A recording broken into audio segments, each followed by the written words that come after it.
అంటే స్వామి మీరు రాజకీయ నాయకులకు కానీ లేదంటే సెలబ్రిటీలకి కానీ చేశారా మీరు ఇట్లా ఎంతో మంది పరిష్కారం? ఎంతో మంది వస్తారు మన కాడికి, వస్తుంటారు. రాజకీయ నాయకులు సీట్ల కోసం కానీ మాకు వాళ్ళ పర్సనల్ విషయాలుగా వాళ్ళు వస్తుంటారు. కొంతమంది మమ్మల్ని కూడా రమ్మంటారు, గురుగారు మీ దగ్గరికి రావాలంటే అందరూ ఉంటారు కదా, ఒకసారి మా ఇంటికి రాండి మా చూడండి అంటే ఎక్కువ శాతం కొంతమందిని నేను వెళ్తుంటారు. కొంతమంది తప్పదు కదా మరి, పెద్దవాళ్ళు వాళ్ళు కూడా చూడాలి కదా మనం. కొంతమంది వస్తారు, కొంతమంది నేను కూడా వెళ్తా. ఈ సినిమా స్టార్లు కూడా చాలా మంది వస్తారు మన దగ్గరికి, సీరియల్ ఇచ్చేవాళ్ళు, సినిమాలను ఇచ్చేవాళ్ళు, రాజకీయ నాయకులు కూడా చాలా మంది వస్తుంటారు. వాళ్ళకి మన వల్ల అయిన సాయం చేస్తుంటాం. ఆ దేవుడు ఆశీస్సులతోటి వాళ్ళు మంచిగా ఉండాలి, 10 మందికి మంచి చేయాలి అని మనం చేసేది వాళ్ళు చేస్తుంటాం. వాళ్ళు కూడా అడుగుతుంటారు, మాకు టికెట్ రావాలండి, మేము గెలవాలి, సర్పంచ్ ఎలక్షన్లు వస్తున్నాయి, వాటిలో పోటీ చేయాలంటే మేము గెలిచేట్టుగా మాకు ఏమన్నా మంచి అవకాశం ఉంటే ఇవ్వండి గురుగారు అని చెప్పి వస్తుంటారు. మన వల్ల అయింది చేస్తుంటాం. అలా వస్తూనే ఉంటారు తల్లి, పెద్ద వాళ్ళు కూడా వస్తుంటారు. నైస్ స్వామి. అంటే ఇప్పుడు నేను ఒక విలేజ్ నుంచి వచ్చాను స్వామి, నాకు ఒక పర్సనల్ క్వశ్చన్ ఉంది. అంటే మా సైడ్ ఏంటంటే సిల్లంగి పెట్టడం అట్లా అంటారనమాట. అసలు అంటే లైక్ ఏంటంటే వాళ్ళు సిల్లంగి పెట్టకపోతే వాళ్ళకి ఏదో ఆత్మల వల్ల ఉంటుంది కాబట్టి వాళ్ళు ఖచ్చితంగా పెట్టాలి, ఎవరినో ఒక్కరికన్నా సిల్లంగి పెట్టాలి, ఇట్లా బ్లాక్ మ్యాజిక్ చేయాలంటే అది నిజమంటారా? సిల్లంగి అంటే ఏమా, సిల్లంగి బాణావతి ఇవన్నీ ఉన్నాయి, గ్రామాలలో ఉన్నాయి, సిటీలలో నమ్మరై. సిటీలలో వాళ్ళు చదువుకునే వాళ్ళు, పెద్ద పెద్ద చదువులు చదివిన వాళ్ళు అవి నమ్మరు. కానీ ఇక్కడ కూడా ఉన్నాయి చేసేవాళ్ళు. సిటీలో ఉన్నవాళ్ళు, పల్లెటూరులో ఉన్నవాళ్ళు సిటీకి వస్తూనే ఉంటారు, పోతూనే ఉంటారు, చేపించే వాళ్ళు చేపించుకుంటూనే ఉంటారు. అంటే బాణావతి అంటే కొంతమంది ఇజ్జ నేర్చుకుంటారు, కొత్తగా నేర్చుకున్న వాళ్ళు ఎవరి మీద ఒకరి మీద ప్రవర్తించాలా, చూపించాలా, ఇజ్జ చూపిస్తేనే ఆ ఇజ్జ వాళ్ళకి అబ్బుతుంది. అలాంటి వాళ్ళు చేస్తారు.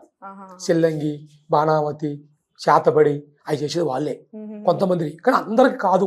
నేను చెప్పాను ముందే చెప్పి నీకు, 100లో 1-2% మందిని కూడా ఉంటే ఉండొచ్చు, కానీ ప్రతి ఒక్కరి వల్ల సాధ్యం కాదు అది చేసేది.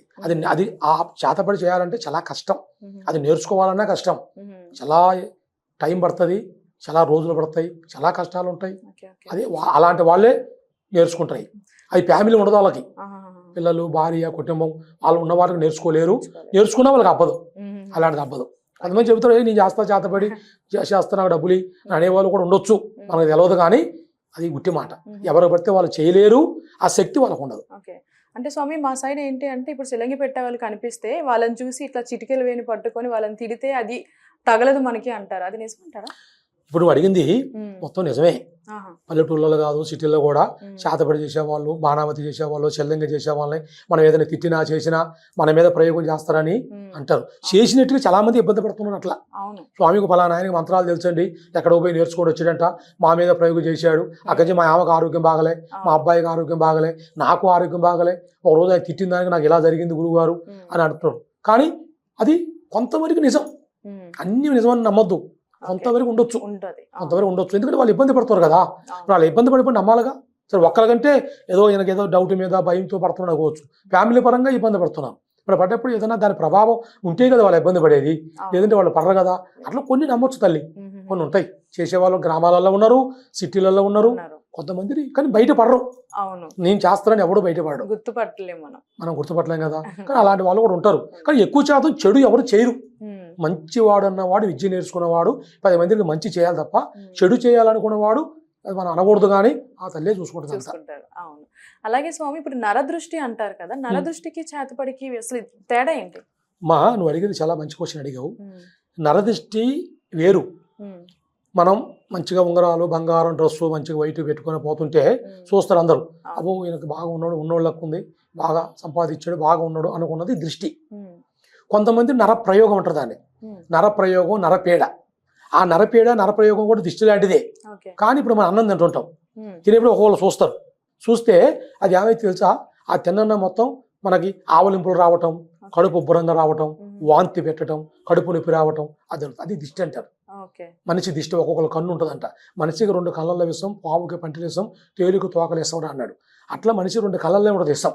ఆ ఇసుక కళ్ళతో చూశాడంటే అది మన అన్నం తిన్నా, కాయ తిన్నా, పండు తిన్నా, ఏ తిన్నా కూడా ఆ ప్రభావం మన మీద పడుతుంది. అది కన్నుదిష్టి అంటారు దాన్ని, అది వేరు. నరదృష్టి అనేది కూడా మన ఎదుగుదల, మనం ఎదుగుతాం, వారవక అబ్బో బాగా ఎదుగుతున్నాడే అని వారవక ఆ దిష్టి. అలాంటి వాళ్ళు గుమ్మడికాయ కట్టుకుంటాం మనం, అమావాస్యకు గుమ్మడికాయ కడతాం. ఆ గుమ్మడికాయ ఏమైపోద్ది, 10 రోజులే కాకనే కుళ్ళిపోద్ది. అది ఎందువల్ల వాళ్ళకి అనుమానం వచ్చేస్తుంది, ఇంత పెద్ద గుమ్మడికాయ కడితే వారంలో కుళ్ళిపోతుంది ఎందువల్ల అంటారు, అది దిష్టి. ఆ దిష్టి వల్ల ఏమైతే వాళ్ళకి లక్ష్మి కలిసి రాదు, వ్యాపారాలు ముందుకు పోవు, పిల్లలు మాట అనరు, భార్య భర్తలలో సమస్యలు, అనుకున్నది ముందుకు రాదు, పడుకుంటే నిద్ర పట్టదు, అన్ని సమస్యలు వస్తుంటాయి. అలాంటి ప్రాబ్లాలు ఎక్కువైతుంటాయి. అదే నరదిష్టి అంటారు.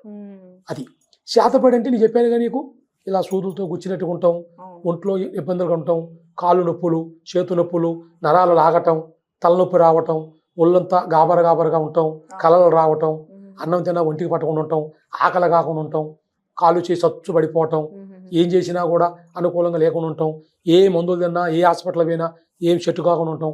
అలాంటి శాతపడి చేసిన లక్షణాలు నువ్వు అడిగావు కదా, శాతపడి చేస్తే ఎలా ఉంటుందని ఇలా ఉంటాయి. ఓకే. అలాగే స్వామి, ఇప్పుడు చాలా మంది ఏంటంటే మీ సమస్యలు తీరుస్తాము, లేదంటే మీకు మీ ప్రాబ్లమ్స్ ఏమైనా ఉంటే మేము చూసుకుంటాము, దాని పరిహారాలు చెప్తాము అంటారు కదా. సో అలా చెప్పే వాళ్ళకి మీకు తేడా ఏంటి?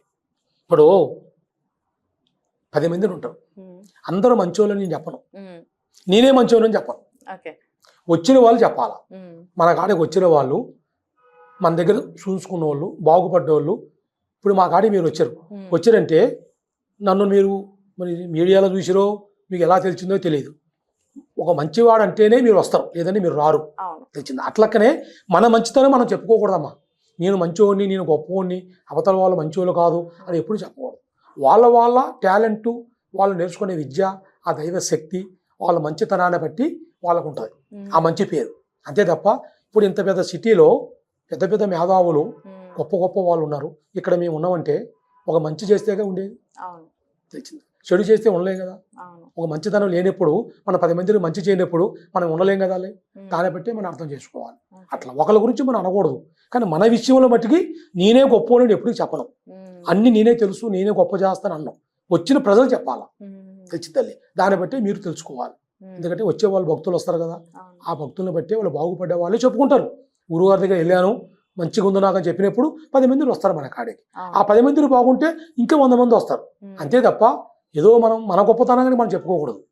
అట్లా ఒకళ్ళ గురించి మనం తప్పుగా చెప్పకూడదు. వాళ్ళ టాలెంట్ని బట్టి వాళ్ళకు ఉంటుంది, వాళ్ళు నేర్చుకున్న విద్యను బట్టి, ఆ మంచితనాన్ని బట్టి, ఆ దైవ అనుగ్రహంతో వాళ్ళు చేసే పని ఉంటుంది. అట్లా. చాలా థ్యాంక్ యూ గురుస్వామి. అండ్ అలాగే చాలా విషయాలు నాకున్న డౌట్స్ కానీ చాలా క్లియర్గా ఎక్స్ప్లెయిన్ చేశారు. Thank you so much. చాలా సంతోషం తల్లి. నమస్కారం. మీరు వచ్చినందుకు మీ మీడియా ద్వారాగా ఆ దేవి దుర్గాదేవి ఆశీస్సులతో ఇంకా మీ మీడియా గొప్పగా ఎదగాలి, మంచి విషయాలు పబ్లిక్ చూయించి అందరూ బాగుండేట్టుగా మీరు చేయాలని ఆ దుర్గాదేవిని కోరుకుంటున్నాను. మరి చూసారు కదా, నేను ఇక్కడికి వచ్చే ముందు చాలా అనుమానాలతో వచ్చాను, నిజంగా చెప్తారా లేదా అంటే వీడియోలో చూసాక కూడా అంత ఫేక్ ఏమో అనుకున్నా, కానీ నేను పర్సనల్గా ఇక్కడికి వచ్చి ఎక్స్పీరియన్స్ చేశాక నాకు ఉన్న సమస్య ఆయన డైరెక్ట్గా చెప్పిన తర్వాత ఓకే దీని ఫేక్ కాదు, నిజంగానే చెప్తారు, నిజంగానే సాల్వ్ చేస్తారు నాకు నమ్మకం నాకైతే వచ్చింది. సో మీకు ఎలాంటి సమస్యలు ఉన్నా కూడా ఖచ్చితంగా ఇక్కడికి రండి. శ్రీ కనకదుర్గ జ్యోతిషాలయం అనమాట. సో ఇక్కడికి వచ్చి గురుగారితో మాట్లాడి మీకేమైనా సమస్యలు ఉంటే మాత్రం ఖచ్చితంగా పరిష్కారాలు అయితే దొరుకుతాయని నేను మనస్ఫూర్తిగా నమ్ముతున్నాను. సో మనకి కాంటాక్ట్ నెంబర్ కూడా కింద ఇవ్వడం జరుగుతుంది. ఖచ్చితంగా అయితే కాంటాక్ట్ అవ్వండి. ధన్యవాదాలు గురుగారు. నమస్కారం తల్లి.